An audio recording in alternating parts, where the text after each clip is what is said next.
Hey guys, Matt from TOTALmtg here, and welcome to this week's Deck Tech.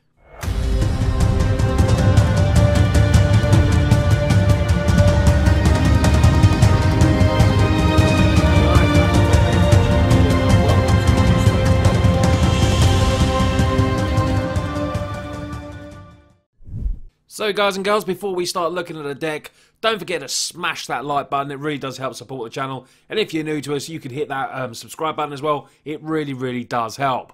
So, Blue, White, Windy Flyers is my deck this week. It is only 1.5 tickets. Now, you don't get much more budget than that. Hopefully this will reach out and everyone who plays MTGO will be able to afford this deck. Obviously in dollars as well, it'd be very cheap because it's 1.5 tickets. There's nothing here that is very expensive, but I will give you a few upgrades at the end of the video.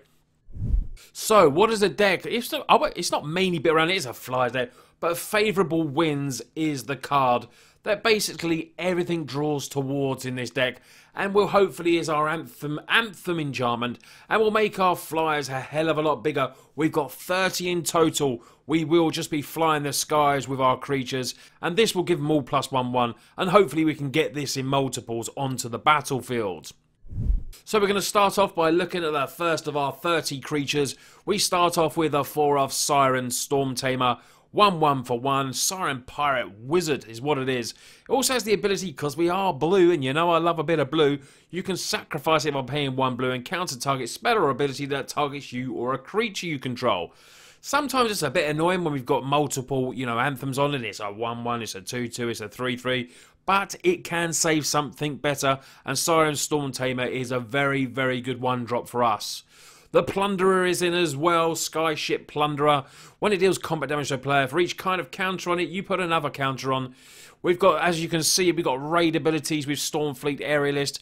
This comes in with an extra 1/1 counter if you attack with a creature this turn, which hopefully we do, because the whole point, this is it's a very cheap deck, but it is very strong as well because it has that evasion in flying.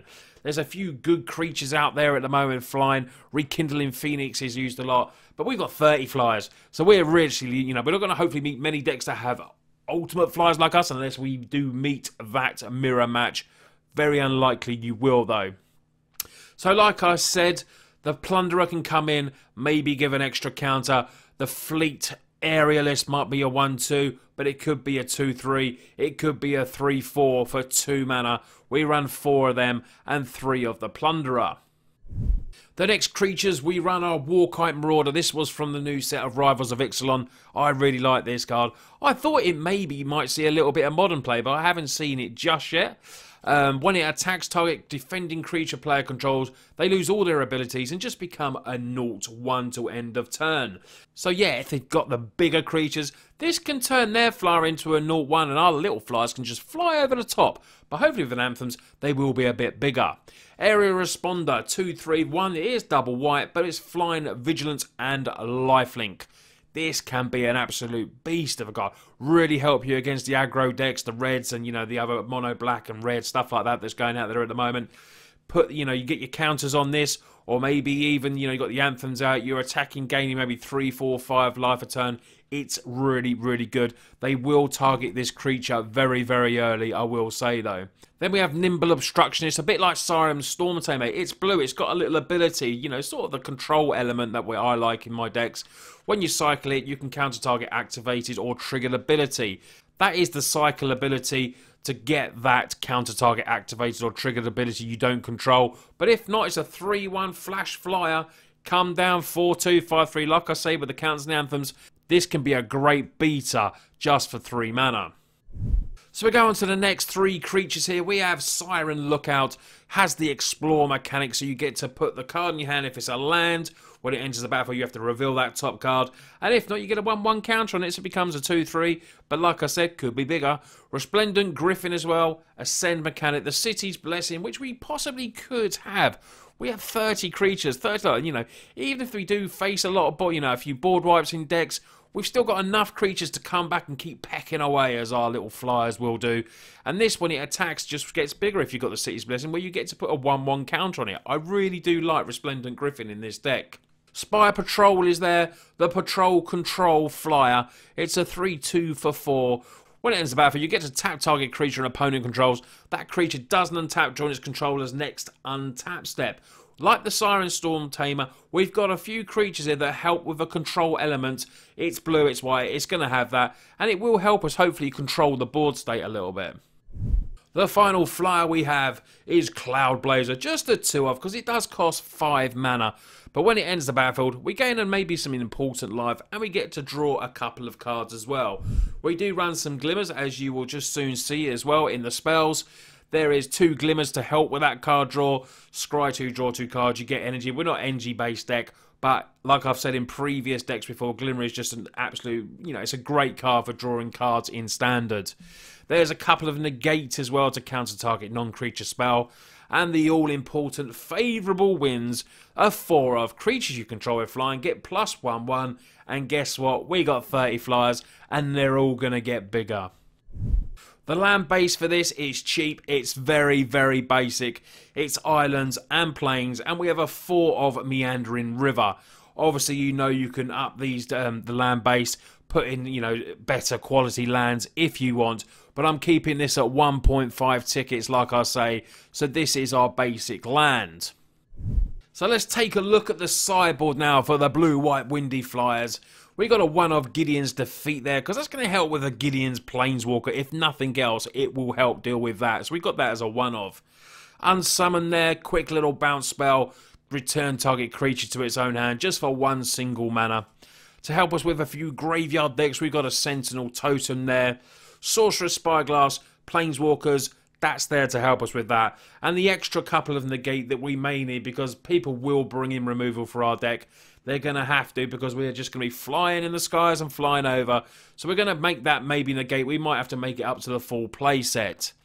Even Mind Sensor there. It's a 2-1 flyer for 3. It also has flash. If an opponent was searching a library for that player only looks at the top 4, it could come in handy. I think it's a nice card. It's a reprint from what we used to play in Modern as well. So this is just a nice card. It could help out. If worse be, it's just going to be another flash flyer for us. The rest of the sideboard, let's take a look. We've got Forsake the Wildly there. Exile target artifact or enchantment, which is good for these white guys. We get to do that. Well, I've been brewing with red and black recently, and it's very hard to do that sometimes, to get rid of enchantments. They don't look after red and black for that. So we got 3 Kinjali Sunwing there. Creatures your opponent control enter the battlefield tapped. Gives us a bit more of that control element. Will slow down the faster aggro decks. And it's a 2-3 body that could honestly be a 3-4, which means it gets out of the way of like lightning strikes, stuff like that. So it will hopefully have a bit of evasion when it comes down.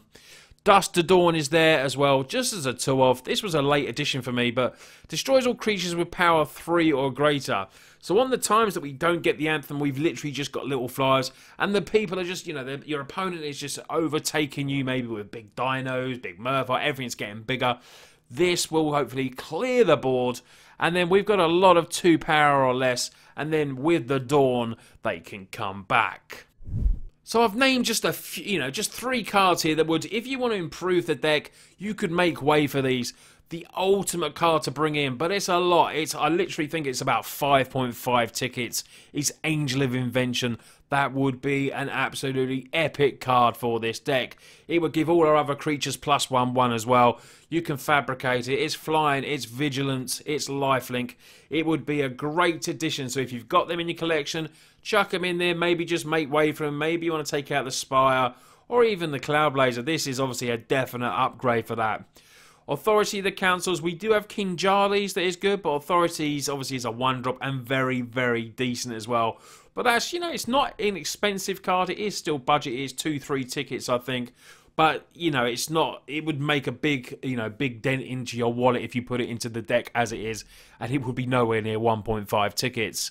Settle the Wreckage as well. Premium removal in Standard. Settle the Wreckage. People do play around this now, but it's still a great card. You get to exile target creatures, so it's great against Scarab God and, basically creatures like that. So they can't get them back into their hands. So that's the deck this week, guys. It's only 1.5 tickets. It is a great deck for that, and hopefully all of you who play MTGO will be able to afford that and put it together. It's a definite F&M deck. You might be able to sneak a little win in there, if, win some packs. You never know. But it is quite strong, trust me guys. I've tested it out and it works really, really well. So guys, this has been this week's Deck Tech. I will see you on the next one. I brewed 4 decks last night, so you've got lots of decks coming. I am going to try and do at least, 2 Deck Techs a week now. I'm going to try and step it up if I can. I've just got a few, job issues at the moment to try and sort out. Once that is settled down and I know my set pattern at work, I will be able to just get in and hopefully get more regular updates and videos for you all. In the meanwhile, I stream a lot on Twitch, so go and follow the links below in the description and come and give me a follow over there as well. Thanks a lot for watching, guys. You lot take care, and I'll see you on the next video.